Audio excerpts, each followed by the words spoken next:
കിട്ടില്ല മക്കളെ, കിട്ടില്ല. അത് കിട്ടുമെന്ന് വിചാരിച്ച് ആരും ഇങ്ങോട്ട് വരണ്ട.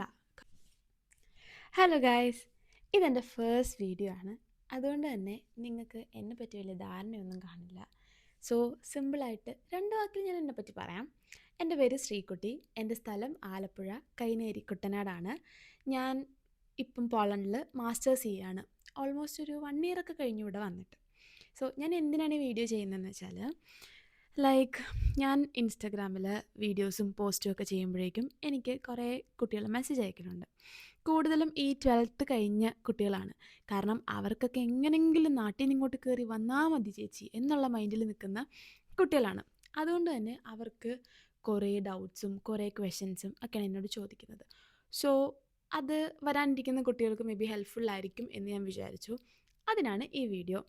അവരുടെ ക്വസ്റ്റ്യൻസ് ഒക്കെ എന്ന് പറഞ്ഞാൽ, ചേച്ചി ഇവിടെ വന്നാൽ പാർട്ട് ടൈം കിട്ടുമോ, ഇവിടെ വന്നാൽ പെട്ടെന്ന് പൈസ ഉണ്ടാക്കാൻ പറ്റുമോ, പെട്ടെന്ന് സെറ്റിലാകാൻ പറ്റുമോ, നമ്മുടെ നാട്ടിലെ കോളേജിലെ വൈബൊക്കെ ഇവിടെ കിട്ടുമോ ചേച്ചി, എല്ലാ വർഷവും നാട്ടിൽ പോകാൻ പറ്റുമോ, കാരണം വിസ വേണമല്ലോ നാട്ടിൽ പോകണമെങ്കിൽ, വിസ പ്രോസസ്സൊക്കെ എങ്ങനെയാണ്, പെട്ടെന്ന് വിസ കിട്ടുമോ, വേറെ കൺട്രി പോലെ ഇവിടുത്തെ വിസയൊക്കെ എങ്ങനെയാണ്, പെട്ടെന്ന് കിട്ടുന്നതാണോ, അതേപോലെ തന്നെ ക്ലാസ്സസ് ഒക്കെ എങ്ങനെയാണ്, ഫ്ലെക്സിബിൾ ആണോ, നമുക്ക് പാർട്ട് ടൈംസിനൊക്കെ ക്ലാസ് ഉണ്ടെങ്കിലും പോകാൻ പറ്റുമോ, ഇങ്ങനെയുള്ള ക്വസ്റ്റ്യൻസ് ഒക്കെ എനിക്ക് വരലുണ്ട്.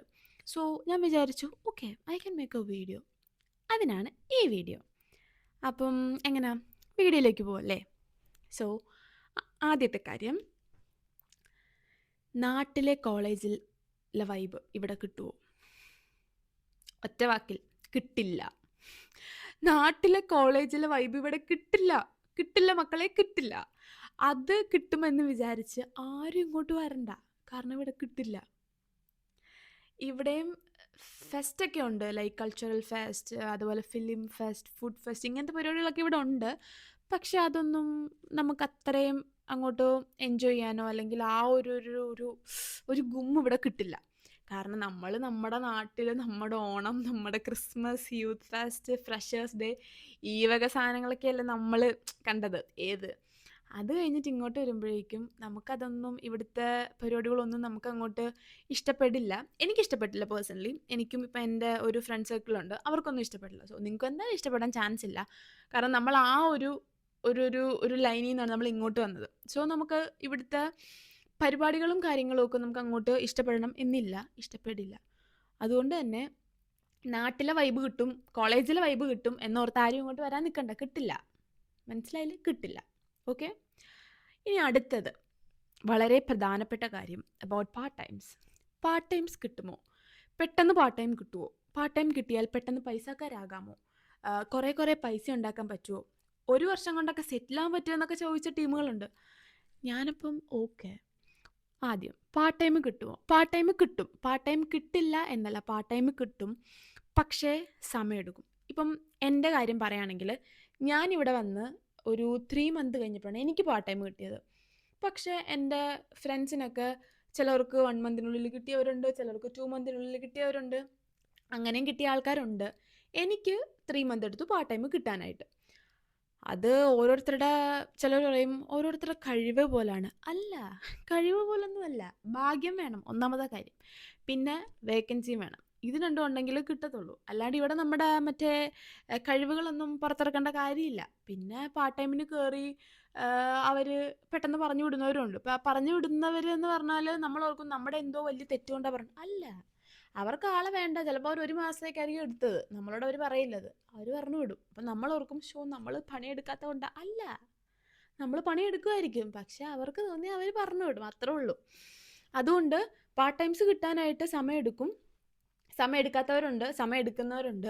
സോ അതിൽ പ്രിപ്പയർ ആയിട്ട് വരിക. കാരണം ചിലവരുണ്ട്, ഇപ്പോൾ നാട്ടിൽ നിന്ന് ലോണൊക്കെ എടുത്ത് വരുന്ന കുട്ടികളായിരിക്കും. അവരൊക്കെ വിചാരിക്കുന്നത് ഓക്കെ ഇവിടെ വന്ന് ഓക്കെ പെട്ടെന്ന് പാർട്ട് ടൈം കിട്ടുന്നു, പെട്ടെന്ന് ജോലിക്ക് കയറുന്നു, പിറ്റേ മാസം തൊട്ട് പൈസ നാട്ടിലോട്ട് അയച്ചു കൊടുക്കണം. ചിലപ്പം അത് നടന്നെന്ന് വരത്തില്ല. ചിലപ്പോൾ അത് നടക്കുന്നവരുണ്ട്, നടക്കാത്തവരുണ്ട്. സോ എന്താണെങ്കിലും ഒന്ന് നമ്മുടെ ഓക്കെ കിട്ടില്ല എന്ന് തന്നെ വിചാരിച്ചിട്ട് വരിക. അതുകൊണ്ട് അതാണ് പാർട്ട് ടൈമിൻ്റെ കാര്യം. പാർട്ട് ടൈം കിട്ടും, കിട്ടാതൊന്നും ഇരിക്കില്ല, പക്ഷേ സമയമെടുക്കും. അതുകൊണ്ട് അതൊന്ന് സെറ്റാക്കിയിട്ട് വരിക. അതാണ് പാർട്ട് ടൈംസിൻ്റെ കാര്യം. പിന്നെ 1 വർഷം കൊണ്ട് സെറ്റിലാവാനൊക്കെ പറ്റുമെന്ന് ചോദിക്കുന്നവരോട്, 1 വർഷം കൊണ്ടൊന്നും സെറ്റിലാവാൻ പറ്റില്ല. ഇപ്പം എന്നെ പറയുകയാണെങ്കിൽ, ഞാൻ വന്നിട്ട് 1 വർഷം കഴിഞ്ഞു. ഞാൻ ഇതുവരെ സെറ്റിലായിട്ടില്ല. അപ്പം നിങ്ങൾ വിചാരിക്കും ഇവള് സെറ്റിലായിട്ടൊന്നും നമ്മൾ സെറ്റിലാവത്തില്ല. അങ്ങനല്ല. ഞാൻ ഒരു എക്സാമ്പിളായിട്ട് എന്നെ ഞാൻ പറഞ്ഞതാണ്. ഇപ്പം എൻ്റെ ഫ്രണ്ട് സർക്കിൾ ആയിക്കോട്ടെ, ഇപ്പം എനിക്കറിയാവുന്നവരായിക്കോട്ടെ, എൻ്റെ കൂടെ വർക്ക് ചെയ്യുന്നവരായിക്കോട്ടെ, അവരൊന്നും ഈ 1 വർഷം കൊണ്ട് സെറ്റിലായ ആരെയും എനിക്കറിയില്ല. സെറ്റിലായവർ ചിലപ്പോൾ കാണുമായിരിക്കും കേട്ടോ പോളണ്ടിൽ. 1 വർഷം കൊണ്ട് സെറ്റിലായ ആൾക്കാർ കാണുമായിരിക്കും. പക്ഷേ എനിക്കറിയില്ല അങ്ങനെയുള്ളവരെ 1 വർഷം കൊണ്ട് സെറ്റിലാകാൻ പറ്റുമോയെന്ന്. കാരണം ഇപ്പം നമുക്ക് വരുന്ന സമയത്ത് ഇപ്പം നമ്മളൊരു പാർട്ട് ടൈമിന് കയറിയാലും നമുക്കൊരു എമൗണ്ട് കിട്ടും. നമുക്കതിൽ ഇപ്പം ഫീസ് കാര്യങ്ങൾ കാണും. ഇപ്പം നാട്ടിൽ ലോൺ എടുക്കുന്നവർക്കാണെങ്കിൽ ലോൺ കാണും, ഫീസ് കാണും. അപ്പോൾ ഇതൊക്കെ അടച്ച് വരുമ്പോൾ തന്നെ 1 വർഷം കഴിയുമെന്നാണ് എൻ്റെ ഒരു വിശ്വാസം. അതുകൊണ്ട് തന്നെ 1 വർഷം കൊണ്ട് സെറ്റിലാകാൻ പറ്റുമോ എന്ന് ചോദിക്കുന്നിട്ട് 1 വർഷം കൊണ്ട് സെറ്റിലാകാൻ പറ്റില്ലായിരിക്കും മക്കളെ. അപ്പം കുറേ പൈസ ഉണ്ടാക്കാൻ പറ്റുമോ? പെട്ടെന്ന് പൈസ ഉണ്ടാക്കാൻ പറ്റുമോ? പെട്ടെന്നൊന്നും പൈസ ഉണ്ടാക്കാൻ പറ്റില്ല. പണിയെടുക്കണം. പണിയെടുത്താലേ പൈസ കിട്ടൂ. ആ പൈസയിൽ നമുക്ക് നമ്മുടെ റെൻറ്റ് കൊടുക്കണം, നമ്മുടെ ഫുഡ് എക്സ്പെൻസ് നമുക്ക് നാട്ടിൽ കൊടുക്കണമെങ്കിൽ നാട്ടിൽ, ഫീസ് അടയ്ക്കണമെങ്കിൽ അതൊക്കെ കഴിഞ്ഞിട്ട് എന്തെങ്കിലും മിച്ചം കിട്ടിയാൽ കിട്ടി, ഇല്ലെങ്കിൽ ഇല്ല. അത്രേ ഉള്ളൂ. പിന്നെ 26 വയസ്സ് കഴിഞ്ഞവരാണെങ്കിൽ പറയുകയും വേണ്ട. ടാക്സും കഴിഞ്ഞിട്ട് ഒന്നും കിട്ടില്ല. 26 വയസ്സിന് താഴോട്ടുള്ളവരാണെങ്കിൽ കുഴപ്പമില്ല, പണിയെടുക്കുന്ന ഫുൾ പൈസ നിങ്ങൾക്ക് കിട്ടും. പക്ഷെ 26 വയസ്സ് മേലോട്ട് ഉള്ളവരാണെങ്കിൽ ടാക്സ് പിടിച്ചിട്ടേ നമുക്ക് കിട്ടൂ. പിന്നെ ബാക്കി ഞാൻ പറയണ്ടല്ലോ. അപ്പോൾ അതുകൊണ്ട് പെട്ടെന്ന് സെറ്റിലാവാം, പെട്ടെന്ന് സെറ്റിലായി കുറേ പൈസ ഉണ്ടാക്കി നാട്ടിൽ പോകാമെന്നുള്ള വിചാരിക്കുന്നവരാണെങ്കിൽ അതത്ര എളുപ്പമായിരിക്കില്ല. ഇപ്പം 1ഉം 2ഉം ജോലി എടുക്കുന്ന കുട്ടികളെ എനിക്കറിയാം. ഇപ്പം അറ്റ് എ ടൈം 3 ജോലിക്കൊക്കെ പോകുന്ന ആൾക്കാരുണ്ട്. അവർക്ക് പോലും ഒന്നിനൊന്നിനും തികയണില്ലെന്നാണ് പറയുന്നത്. സോ അതുകൊണ്ട് അതൊക്കെ പോസിബിൾ ആണോ എന്ന് എനിക്കറിയില്ല. ചിലപ്പം നിങ്ങളൊക്കെ ഇനി നാട്ടിലുള്ള കുട്ടികളൊക്കെ ഇവിടെ വന്ന് അങ്ങനെ 1 വർഷം കൊണ്ടൊക്കെ സെറ്റിലായി അടിപൊളിയാവ്, എൻജോയ്. സോ അതുകൊണ്ട് 1 വർഷം കൊണ്ട് സെറ്റിലാവാനായിട്ട് കുറച്ചധികം കഷ്ടപ്പെടേണ്ടി വരും. ഓക്കെ. സോ അപ്പോൾ അത്. പിന്നെ ക്ലാസ്സസിൻ്റെ കാര്യം, അതൊക്കെ യൂണിവേഴ്സിറ്റിനെയും പ്രൊഫസറിനെയും ഡിപ്പെൻഡ് ചെയ്തിരിക്കും. ഇപ്പം എൻ്റെ കാര്യം പറയുകയാണെങ്കിൽ എൻ്റെ യൂണിവേഴ്സിറ്റിയിൽ എനിക്ക് ഓൺലൈൻ ക്ലാസ്സും ഓഫ്ലൈൻ ക്ലാസ്സും ഉണ്ട്. എൻ്റെ ഓൺലൈൻ ക്ലാസ്സിൽ അറ്റൻഡൻസ് എടുക്കുന്ന പ്രൊഫസേഴ്സ് ഉണ്ടായിരുന്നു. ഓഫ്ലൈൻ ക്ലാസ്സിൽ നിർബന്ധമായിട്ടും ക്ലാസ്സിൽ വരണം എന്ന് പറയുന്ന പ്രൊഫസേഴ്സും എനിക്കുണ്ടായിരുന്നു. എൻ്റെ ക്ലാസ്സിൽ വന്നില്ലെങ്കിൽ നിന്നെയൊന്നും ഞാൻ പാസ്സാക്കില്ല എന്ന് പറയുന്ന പ്രൊഫസേഴ്സ് ഉണ്ട്. ആ വക ക്ലാസ്സുകളിൽ നമ്മൾ പോകണം, ഇല്ലെങ്കിൽ നമ്മളവർ തോപ്പിക്കും. നമ്മളെന്തായാലും അവർ തോപ്പിക്കും. അവർക്കൊക്കെ ചിലപ്പോൾ എക്സാം പോലും കാണില്ല, അറ്റൻഡൻസ് മാത്രമേ കാണൂ. അപ്പം നമ്മൾ അവരുടെ ക്ലാസ്സിൽ പോകണം. പോയില്ലെങ്കിൽ പ്രശ്നമാവും. ഇപ്പം ചിലവർ പറയും, ഇല്ല എനിക്ക് അറ്റൻഡൻസ് ഒന്നും ഇല്ല, എൻ്റെ ക്ലാസ്സിൽ നിങ്ങൾ വന്നില്ലെങ്കിലും കുഴപ്പമില്ല, എനിക്ക് എക്സാം ഉണ്ട്, അല്ല എനിക്ക് പ്രസൻറ്റേഷൻ ഉണ്ട്, അത് നിങ്ങൾ കറക്റ്റായിട്ട് സബ്മിറ്റ് ചെയ്യുക എന്ന് പറയുന്ന പ്രൊഫസേഴ്സും ഉണ്ട്.